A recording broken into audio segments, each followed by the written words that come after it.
పావుల్ని తన్నుకుని సముద్రం నుంచి వెళ్ళిపోతున్నప్పుడు ఆ గరుత్మంతునితో సమానంగా ఎగురుతూ ఆయనకి ప్రదక్షిణాలు చెయ్యగలను. ఈ బ్రహ్మాండానికంతటికీ కొన్ని వందల పర్యాయములు ప్రదక్షిణం ఆచరించగలను.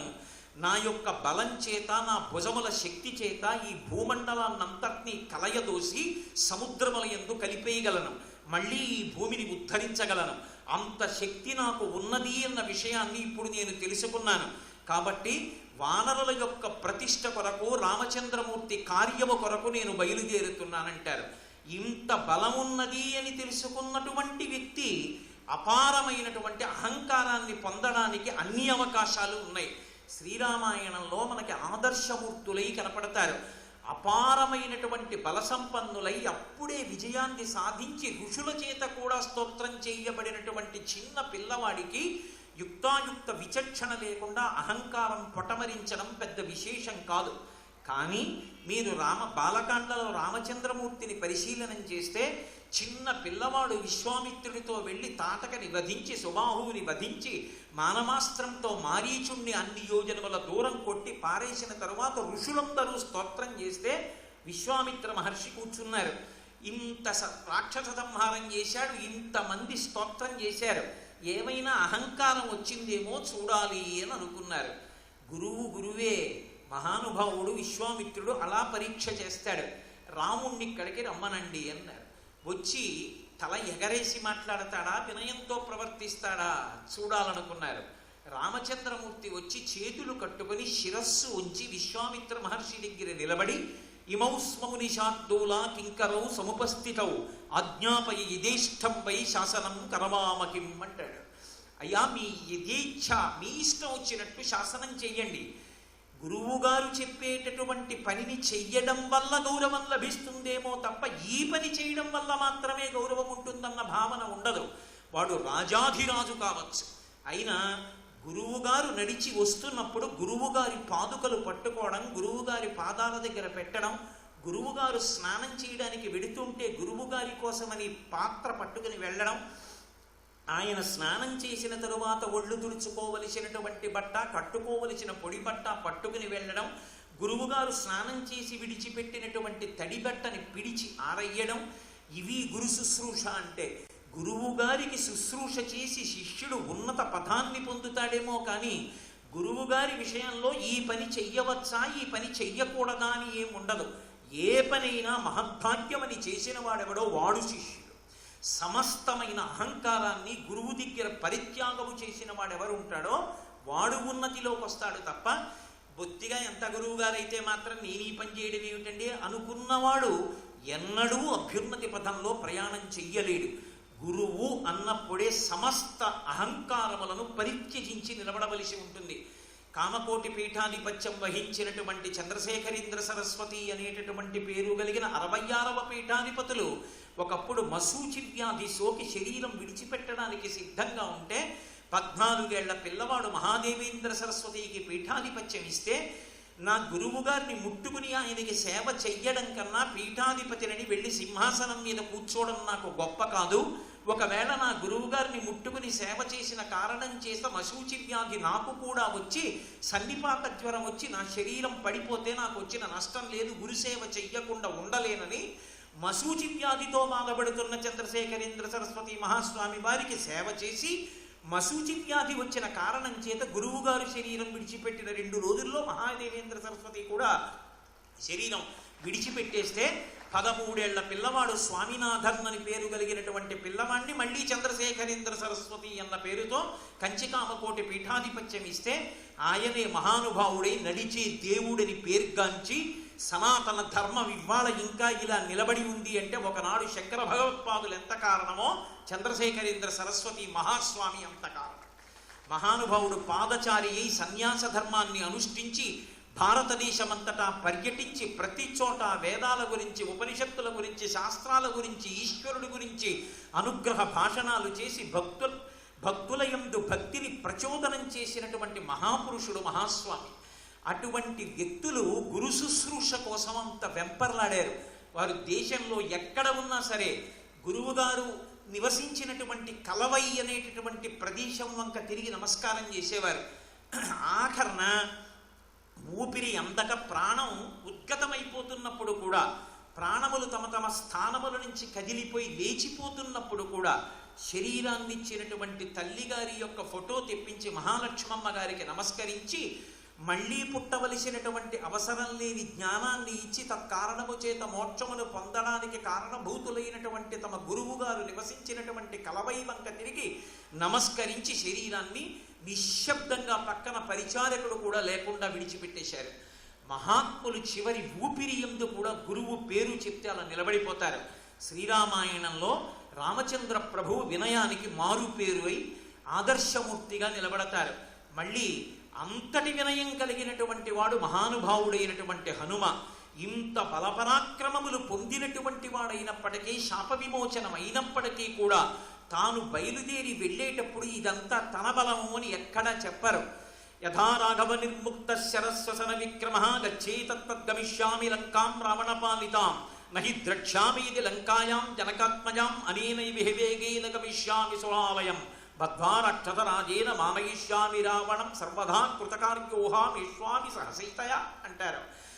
తన చేతిలో బంగారు కోదండాన్ని పట్టుకుని భుజములకు కట్టుకున్న అక్షయ బాణతూణీరముల నుండి బాణాన్ని తీసి వింటినారికి సంధించి ఆకర్ణాంతములాగి విడిచిపెట్టినటువంటి రామచంద్రమూర్తి యొక్క తేజస్సు ప్రవేశించినటువంటి బాణము తిన్నగా బయలుదేరి లక్ష్యము మీద పడడము తప్ప మధ్యలో ఎక్కడా ఆగకుండా ప్రయాణం చేస్తుందో, అలా నేను కూడా రామచంద్రమూర్తి యొక్క అనుగ్రహము చేత ఆయన చేతి ఉపకరణమునై ఆయన యొక్క అనుగ్రహాన్ని నా బలంగా బయలుదేరి లంకాపట్టణాన్ని చేరుకోబోతున్నానంటారు. తప్ప నేను ఇంతటి బలవంతుణ్ణి నేను వెడుతున్నానన్రో. ఎంతటి వినయం! మహాపురుషుల సొత్తు వినయం. అద్వైతాన్ని లోకంలో ప్రచారం చేసి సనాతన ధర్మాన్ని నిలబెట్టి 4 పీఠములను స్థాపించి అవైదికమైన వాదనలు మళ్ళీ భారతదేశంలో ప్రవేశించకుండా కట్టడి చేసి 72 అవైదికమైనటువంటి వాదనలను ఖండించి సనాతన ధర్మాన్ని వ్యవస్థీకృతం చేసినటువంటి శంకర భగవత్పాదులు పశుమాం సర్వజ్ఞ ప్రథిత కృపయా పాలయ విభో అంటారు. ఈశ్వరా, నేను పశువుని, నువ్వు పశుపతివి, చాలదా మనిద్దరికీ సంబంధం అంటారు. అలా స్వామి హనుమ కూడా అంత వినయంతో బయలుదేరి వెడతారు తప్ప ఎక్కడా నా అంత వాణ్ణి నేననరు. హనుమ జీవితాన్ని పరిశీలనం చేస్తే రాశీభూతమైనటువంటి వినయం. అంతటి మహాబుద్ధిమంతుడు, అంతటి వ్యాకరణవేత్త, అంతటి శాస్త్రపారంగతుడు, అంతటి శరీర బలమున్న వ్యక్తి ఎంత వినయంతో నిలబడతారో. అసలు స్వామి హనుమని ఉపాసన చేస్తే, ఆయన పాదములు పట్టుకుంటే, ఆయనకి ప్రతిరోజు నమస్కారం చేస్తే, అయిదానికి కాందానికి నా అంత వాణ్ణి నేనని గుండెల మీద చెయ్యి పెట్టి చరుచుకుని అహంకారంతో ప్రవర్తించేటటువంటి జాడ్యం నశించిపోతుంది. కేవలం బయలుదేరుతున్నప్పుడు కాదు, 100 యోజనముల సముద్రాన్ని దాటి లంకాపట్టణానికి వెళ్ళి అనితర సాధ్యమైనటువంటి కార్యక్రమాన్ని నిర్వహించి సీతమ్మ తల్లి యొక్క శోకాన్ని పోగొట్టి రామచంద్రమూర్తి ఇచ్చినటువంటి ఉంగరాన్ని తీసుకెళ్లి సీతమ్మ చేతిలో పెట్టి సంతోషింపచేసినటువంటి హనుమని సీతమ్మ ఈ 100 యోజనముల సముద్రాన్ని దాటి రాలేక ఇన్ని లక్షల మంది వానరులు ఉత్తర తీరంలో ఉండిపోయారు కదా. రేపొద్దున్న రామరావణ యుద్ధం జరిగితే ఎంతమంది వానరులు బయలుదేరి ఈ వలిగొడ్డుకొస్తారయ్యా? ఎంతమంది యుద్ధం చేస్తారు? ఎంతమంది శక్తివంతులున్నారయ్యా హనుమ? ఎలా జరుగుతుంది ఈ కార్యం అని అడిగితే, అమ్మా మద్విశిష్టాశ్చ తుల్యాశ్చ సంతి తత్ర వనౌకసః మత్త ప్రత్యవరః కశ్చిన్నాస్తి సుగ్రీవ సన్నిధౌ అంటారు. అమ్మా, నీకు తెలియని విషయమా? అంతఃపురంలో ఉండేటటువంటి రాణివాసంలో ఉన్న స్త్రీల దగ్గరికి తన దగ్గర ఉన్నటువంటి సేవకుల్ని పంపించేటప్పుడు ప్రభువు అందరిలో తక్కువ బలమున్న వాణ్ణి పంపిస్తాడు. రామచంద్రమూర్తి సుగ్రీవుడు నీ వద్దకు నన్ను పంపారంటే సుగ్రీవుడి దగ్గర నాకన్నా సమానమైన బలవంతులున్నారు, నాకన్నా అధికులున్నారు తప్ప నాకన్నా తక్కువ బలం ఉన్న వాళ్ళు లేరమ్మా అంటారు. ఎవరంటారు ఆ మాట? ఇంకొకరైతే నిజమేనమ్మా నేను వచ్చాను కానీ మిగిలిన వాళ్ళు వస్తారా అంటారు. రాశీభూతమైనటువంటి వినయము హనుమ. ఎంత వినయమో మహానుభావుడు! అంత వినయం మళ్ళీ హనుమ దగ్గర ఎంత ఉందో అంత వినయం కనపడేది రామచంద్రమూర్తి యందు. రామచంద్రమూర్తి యందు హనుమయందు ఎంత వినయం ఉందో అంత వినయం కనపడేది శంకర భగవత్పాదుల యందు. అందుకే నేను హనుమ జీవితం శంకరుల జీవితం ఒకలా ఉంటుంది అని చెప్పడానికి కారణం. అంతటి మహానుభావుడై బ్రహ్మసూత్ర భాష్యం చేస్తే ఎదురుగుండా వ్యాస మహర్షి వ్యాసుడిగా వస్తే వ్యాసుల వారి ముందు నోరు విప్పి మాట్లాడటమా అని శంకరాచార్యుల వారు మాట్లాడారని బ్రాహ్మణ రూపంలో వచ్చి వ్యాసుల వారు శంకరాచార్యుల వారు చేసిన సూత్రభాష్యాన్ని పరిశీలించి తాను నిర్ధారణ చేసి ఇటువంటి భాష్యం చెప్పినవాడు లేడని మళ్ళీ ఆయుర్దాయాన్నిచ్చి లోకమంతటా బ్రహ్మసూత్ర భాష్యాన్ని ప్రచారం చెయ్యమని వేరొక 16 సంవత్సరముల శంకర భగవత్పాదులు శరీరంలో ఉండవలసిందిగా వరమిచ్చి నిలబెట్టారు తప్ప అదే వ్యాసుడుగా వస్తే శంకరులు నోరి విప్పి మాట్లాడరు. అంతటి వినయశీలి శంకర భగవత్పాదులు, అంతటి వినయశీలి హనుమ, అంతటి వినయశీలి రామచంద్ర ప్రభు. అందుకే మనందరం చెయ్యవలసినటువంటి ప్రార్థనని షట్పదీ స్తోత్ర రూపంలో అందించినటువంటి శంకరాచార్యుల వారు ఈశ్వరుణ్ణి ఉద్దేశించి స్తోత్రం చేసినప్పుడు మొట్టమొదట కోరుకున్నటువంటి కోరిక అవినయమపనయ విష్ణోహో అంటారు. ఈశ్వరా, నా యందు అవినయాన్ని తీసేసేయి, నాకు వినయాన్ని కటాక్షించు అంటారు. అంతగా మనకి కూడా వినయం నేర్చుకోవలసినటువంటి అవసరాన్ని ప్రబోధం చేసిన మహాపురుషులు శంకర భగవత్పాదులు. అలా స్వామి హనుమ రాశీభూతమైనటువంటి వినయం. అసలు ఆయనలా విద్యాభ్యాసం చేసినటువంటి శిష్యుడు లోకంలో ఇంకొకడు ఉండడు. ఎందుచేత అంటే అందరు దేవతలు వాళ్ళ యొక్క శక్తులను హనుమకి ధారపోసినప్పుడు సూర్యభగవానుడు ఒక వరమిచ్చాడు. ఈ పిల్లవాడికి నేను గురువై నేనే ఇతనికి కావలసినటువంటి విద్యనంతటినీ కూడా నేర్పుతాను అన్నారు. కాబట్టి ఇప్పుడు ఆయన విద్య నేర్పాలి. విద్య నేర్పవలసినటువంటి సూర్యనారాయణమూర్తి విద్య నేర్పడం కోసం ఎక్కడో ఒక చోట ఆసనం వేసుకొని కూర్చున్నాడు అనుకోండి, లోకానికి గతులు ఎలా నిలబడతాయి? ఆయన కదిలితే తప్ప రాత్రింబవళ్ళు ఏర్పడవు. రాత్రింబవళ్ళు ఏర్పడితే తప్ప కాలమునందు కదలిక ఉండదు. కాలము కదిలితే తప్ప జీవుల యొక్క జీవన కాలము నిర్ణయింపబడదు. జీవులు పడిపోతే తప్ప మళ్ళీ కొత్తగా జీవులు రావడానికి అవకాశం ఉండదు. కర్మఫలితాలు అనుభవించడానికి పునర్జన్మ సిద్ధాంతము నడవడం ఉండదు. అటువంటి కాలమునకు ప్రధానమైనటువంటి సూర్యుడు గమనం లేకుండా ఒక చోట కూర్చుని పాఠం ఎలా చెప్తాడు? పోనీ ప్రయాణం చేస్తున్నటువంటి సూర్యనారాయణమూర్తి దగ్గర పాఠం నేర్చుకోవాలి అంటే గురువుగారు రథంలో కూర్చుని వెళ్ళిపోతున్నప్పుడు గురువుగారితో సమానంగా నిలబడడం కానీ, గురువుగారితో సమానంగా కూర్చోవడం కానీ, గురువుగారి దగ్గరగా చెవి పెట్టి ఆయనతో ప్రయాణం చేస్తూ సమాన స్థాయిలో ఉండడం కానీ కుదరదు. గురువు అంటే అంత గౌరవాన్ని చూపించారు. విరాట పర్వంలో ఉత్తర కుమారుడు రథసారథ్యం చేస్తుంటే అర్జునుడు పిలిచి చెప్తాడు, ఎదురుగుండా భీష్మాచార్యులు, ద్రోణాచార్యులు, కృపాచార్యులు వీళ్ళందరూ ఉన్నారు. వారు తాత, ఆయన గురువు ద్రోణాచార్యుల వారు. యుద్ధభూమిలో నువ్వు రథాన్ని నడిపేటప్పుడు జ్ఞాపకం పెట్టుకో, ఎప్పుడూ కూడా మా గురువు గారి రథం నా కుడి చేతి వేపకు ఉండాలి తప్ప మా గురువు గారు నా ఎడం వేపకి రాకూడదు. ఎందుకంటే కుడి చేతి వేప ఉన్న పదార్థము ఎడమ చేతి వేప ఉన్న పదార్థము కన్నా పూజనీయము. పూజనీయుల్ని కుడి పక్కన ఉంచాలి. వారిని కుడి పక్కన ఉంచి రథాన్ని తిప్పు తప్ప ఎప్పుడూ ఎడం పక్కకి తిప్పవద్దు. ద్రోణాచార్యుల వారు తనంత తాను బాణం వేస్తే బాణం వేస్తాను తప్ప లేకపోతే బాణం వెయ్యను. యుద్ధం కోసం ద్రోణాచార్యుల వారి రథం ముందు నా రథాన్ని ఎప్పుడూ నిలబెట్టవద్దు. గురువు అన్న మాటకి అంత పట్టాభిషేకం చేశారు లోకంలో మహాపురుషులందరూ. అందుకే గురువు గారితో సమానంగా చెవి పెట్టి సమానంగా నిలబడి సమానంగా కూర్చుని ఎలా వింటారు? కుదరదు. పోనీ గురువుగారు పాఠం చెప్తున్నప్పుడు ఆయనకి కొంచెం దగ్గరగా ఉండి విందామన్న రథచక్రము యొక్క సవ్వడి, ఆకాశంలో ఉండేటటువంటి విశేషమైనటువంటి ధ్వని, అది కాక ఆయన క్షణానికి తేజస్సుని పుంజేసుకుంటాడు. మధ్యాహ్న కాలం అయితే మధ్యందిన మార్తాండు అంటారు. ఆయన తేజస్సు ముందు నిలబడగలిగిన వాడు ఉండడు. అటువంటి గురువుగారు ముందు నిలబడి పాఠం ఎలా నేర్చుకుంటారు? గురువుగారికి పోని అభిముఖంగా నిలబడదామా? కేవలం ఎదురుగుండా గురువుకి నిలబడకూడదు, పక్కకి నిలబడాలి. సూర్యనారాయణమూర్తి తన రథంలో బయలుదేరి వచ్చేస్తున్నప్పుడు ఆయన వేగానికి ప్రతిబంధకం కాకుండా ఆయన రథం ఎప్పుడు ఎంత వేగాన్ని పుంజుకోవాలో అంత వేగానికి అవకాశం ఇచ్చేస్తూ బహుశ్రద్ధతో ఆయన చెప్పినటువంటి పాఠంలో స్వరం తప్పకుండా చెవిని ఆధారం చేసుకుని వింటూ తాను వెనక్కి నడుస్తూ ముందుకొస్తున్న రథంలో సూర్యుడు చెప్పిన పాఠాన్ని స్వామి హనుమ విని నవవ్యాకరణ పండితుడయ్యాడు. అటువంటి శిష్యుడు లోకంలో ఎక్కడుంటారు? అందుకే హనుమ పాదములు పట్టి ప్రార్థన చేసినటువంటి వాడికి గురుభక్తి అలవాటు అవుతుంది. అసలు గురువుగారి పేరు చెప్తే ఎంత వినయంతో ఉండాలో, గురువుగారి దగ్గర ఎంత గౌరవంతో ఉండాలో హనుమ పాదములు పట్టి నమస్కరించిన వాడికి మాత్రమే భావప్రచోదనం అవుతుంది. అంతటి మహాపురుషులు హనుమ. అందుకే వారిలాంటి విద్యార్థి, వారిలాంటి శిష్యుడు ఉండరు.